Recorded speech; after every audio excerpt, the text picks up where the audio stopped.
Hi everyone and welcome to the tutorial. Today I'm going to be demonstrating how to work a garter tab cast on using a provisional method to initially start out your cast on. I really like garter tab cast ons whenever I'm making a shawl that has a garter stitch selvage along the top edge, because the tab makes it really hard to see where one part of the selvage ends and the other part begins.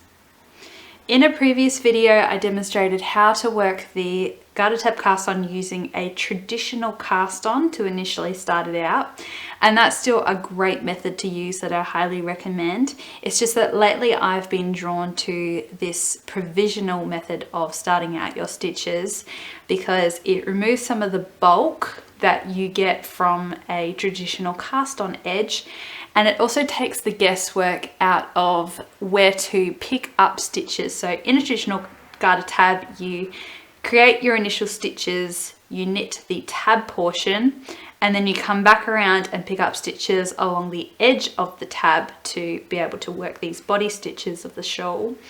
And then you have to pick up and knit stitches into your cast on edge to create your selvage stitches traveling in this direction. But when you start your tab off with a provisional method, you don't need to pick up any stitches, you just undo your cast on and it reveals live stitches that you can pick up and then work. So there's no need to guess where to pick up stitches, it's just creating the stitches for you. The disadvantage of this method is that you will end up with a row of your stockinette between the garter ridges that is 1.5 times its normal length. So I believe it's here on mine. I'll just check. It's easier to see on the reverse side. You might be able to see here how we actually have sort of 1.5 rows of purl bumps. So on this side we have 1.5 rows of the stockinette. Unfortunately, there isn't any way around it. I tried to work this cast on in a different way so that it would get rid of that half a row, but it was then quite difficult to work those stitches from the provisional cast on, so I don't really recommend doing that. And honestly, it's very hard to see that this section here is just slightly longer than all these other little stockinette portions between the purl bumps of the garter ridges, so I wouldn't worry too much about that. For this method, you're going to need a few different materials. You'll need your working yarn that you're going to use for your project. And you'll also need the knitting needles that you're going to use for your project. You will also need some waste yarn, just a small amount. I recommend picking a colour of waste yarn which is contrasting to the yarn you're using for your project, a contrasting colour, so that'll make it quite easy to see. I also recommend choosing something that's approximately the same weight as the yarn that you're using for your project, and I would recommend choosing something that's quite smooth because it's going to make it as easy as possible to undo your provisional cast on edge. And you're also going to need a crochet hook. Now, I recommend using a crochet hook that's approximately the same size as the knitting needles you're using for your project. So these are a 3.5mm or US 4 knitting needles, and this is a 3.5mm hook, or in US sizes that's an E. You can also get away with using a crochet hook that's either slightly smaller or slightly larger than your knitting needles. You just sort of have to fudge your tension a bit to get it to match your knitted tension, but it is possible if you don't have exactly the same size. And if you don't have a crochet hook at all, I will also show you a method that you can use for creating a crochet chain. It's not my favorite method. I much prefer using a hook, but at a pinch it will work to create a crochet chain if you don't have a hook handy. You just need your hands for that technique. Okay, let's get started with the demonstration. Okay, so the first thing we're going to do to start off our garter tab is make a crochet chain, and we're going to make that crochet chain using our waste yarn. So to start off a crochet chain, we make a slip knot.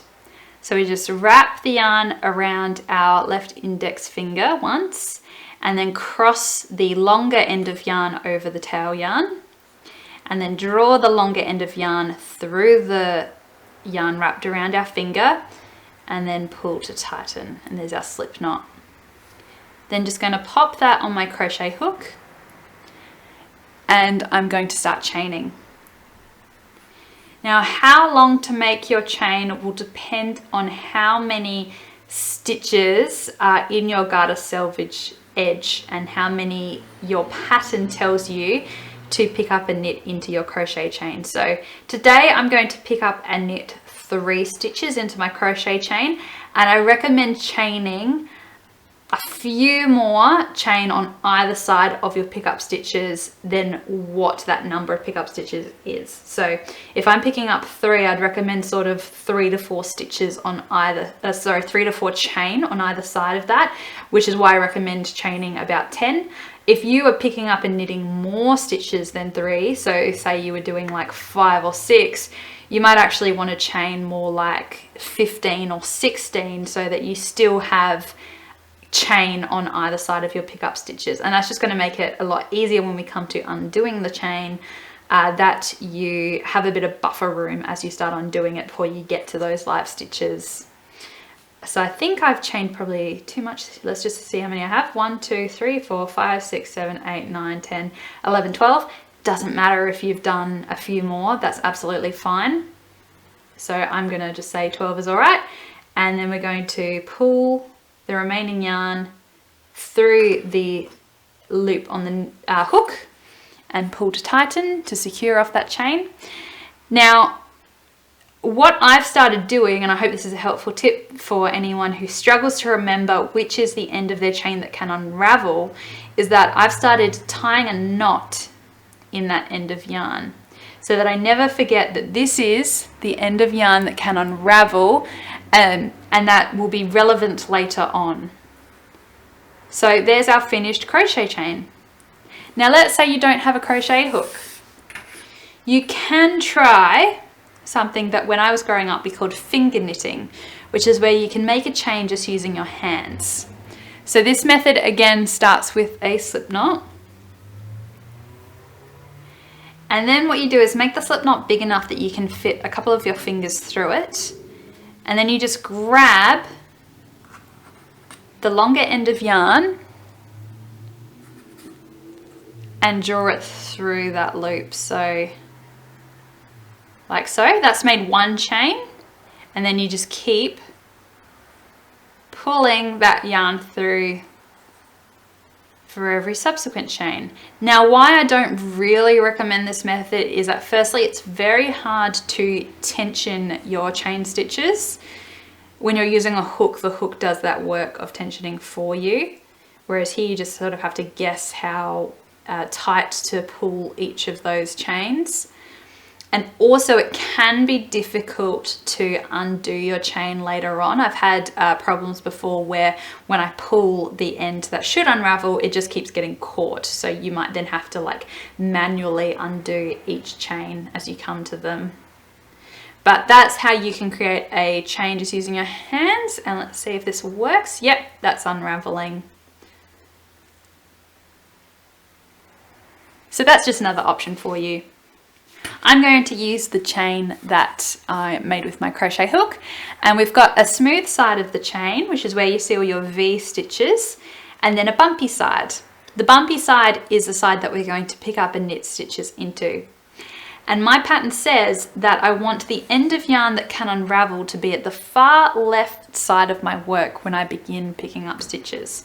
So I remember that this end that has a knot in it is the one that can unravel, and it needs to be on the left side, so I need to rotate my chain around this way so that it's on the left. Then we're going to grab our knitting needles and our yarn that we're using for our project. And we're going to pick up and knit some stitches into the bumps on the reverse side of the chain. So I'm going to skip a few chain from the end. As I mentioned before, that's your buffer. And then I'm going to insert my knitting needle into one of those bumps. Then I'm going to wrap my working yarn for my project around my knitting needle. And for that first stitch, it can be a bit tricky to pull your loop through, so I just recommend holding both the tail and the working end of yarn together and pull it towards your right so that it makes it easier to then draw the loop through. And then you can drop the tail end of yarn. Make sure that you're working with the end attached to your ball from here on in. So there's one stitch picked up and knit, and then I'm going to go into the next bump beside the one that I just picked up and knit into, and pick up and knit another stitch, and then I'll pick up and knit a third stitch into the next bump, and that's where I'm going to stop because my pattern just says to pick up and knit 3 stitches. If your pattern says more or less than that, you'll keep going until you get to the number that you need. Now we're going to knit these stitches. So I'm going to flip my needle around to be able to work across the stitches as I would normally, and I'll just make sure I'm not in a tangle with my yarn. Okay, so now I can knit across those stitches just as you would normally. So I'm going to be knitting in garter stitch because that's the pattern of my selvage. This is a garter tab cast on. There's my first row worked, then I flip my needles around and knit across those stitches again. For my second row, make sure I don't split the stitches. So that's 2. Flip them again, and that's 3, and keep going until you get to the number of rows that your pattern says to knit to. So my pattern says I need to knit 11 rows in total of garter stitch. There's a very good reason for that number. It's because it will create the number of garter ridges along the side of my work that is equal to the number of stitches that I want to pick up and knit. So your pattern might ask you to knit to a different number of rows, and that will be dependent on how many stitches it wants you to pick up and knit along that edge of your work. Generally, your pattern will be asking you to knit an odd number of rows though. So I've got my third row of garter stitch completed. I'm going to work so that I've made 10 rows of garter stitch in total, and then I will stop and show you how I work the 11th row. So there's just a little bit of knitting to do now.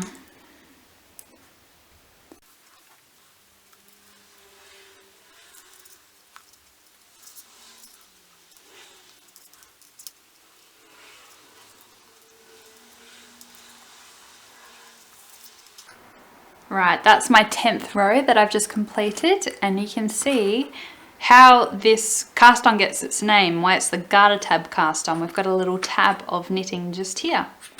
So I'm now up to my 11th row, and my pattern says that on the 11th row, once I've completed that 11th row, I don't turn my work. So I'm going to knit across these stitches for the 11th time, and then do not turn my work. I just wanted to mention here that before I had worked this 11th row, I had worked 10 rows, and I should have the number of garter ridges that is half the number of rows I've worked. So if I've worked 10 rows, I should have half that, which is 5. That should be how many garter ridges I have, and I do. I've got 1, 2, 3, 4, 5. The number of garter ridges is how many stitches we will pick up and knit along our edge now. So that's why, as I said, your pattern will give you a specific number to work, and that's because that's how many stitches it wants you to pick up to then become the body stitches of the shawl. So what I'm now going to do is rotate my work 90 degrees clockwise so that this edge is now pointing up, and I'm going to pick up and knit a stitch into each of these bumps along the edge. So I take my right hand needle and insert it into one of those bumps. Wrap the yarn around the needle as if to knit, and then draw a loop through to create a stitch. Now it's a little bit tricky for me to do this because I'm using quite a small needle size to go with this yarn. This is a DK weight yarn, and using a 3.5mm needle is quite small for DK weight, so it's creating quite a tight fabric. And that's why it's difficult for me to pick up and knit these stitches. But generally in shawl knitting, you'll use a needle size which is a lot bigger than what you would usually use for that weight of yarn. So you should find this a lot easier to pick up and knit your stitches. It's just for me that my fabric is quite tight. So that's 4. I'm now going to do the 5th stitch. So just each of those bumps sequentially we pick up and knit a stitch into. I'll just try that again. So split the loop a little bit. There we go. So we should have our initial stitches, just these three here, and then the stitches we've picked up and knit. Then we're going to rotate our work 90 degrees again, and we come to our crochet chain. So you remember that we put a knot in the end of yarn that can unravel. That's this end here. And you also remember that before we began picking up and knitting stitches, my pattern said to orientate my chain so that the end that could unravel was at the far left side of my work when I began picking up and knitting stitches. That's so once again now it is on my left side again. And that means that as this is this end that can unravel, I'll be unraveling the chain this way, and I can come in with my other needle tip and pick up the stitches as that chain is unraveled, and then my needles will be orientated so that I can knit across those stitches to finish off this row. So that's why we did all of that. Okay, the fun bit now is that we get to undo this chain.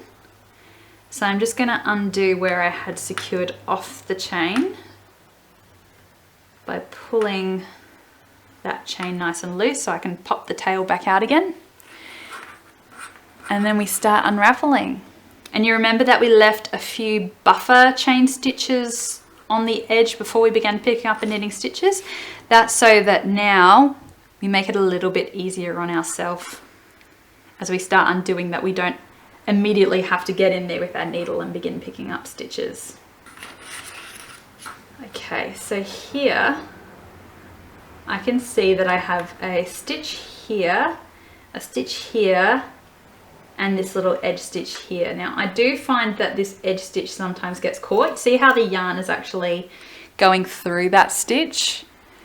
And it means that I can pop that stitch on the needle now, and then I can pull the yarn out of it. So it's not really unraveling as neatly as it could be. And sometimes I find that that doesn't happen, and other times it does. I haven't quite worked out what I do differently the times that it does get caught. But that's okay. There's our first stitch. And now as we undo the next chain stitch, we have a second stitch to pop on the needle. And as you can see, I sort of pop the stitch on the needle first before I undo the chain, but you can undo the chain and then quickly rescue that stitch if that's the way you prefer to do things instead. And then we have 3 new stitches on the needle. The number of stitches that you pick up in this bit where you're undoing the crochet chain will be the same as the number of stitches that you initially picked up and knit into the chain. And now I just knit across those stitches as normal.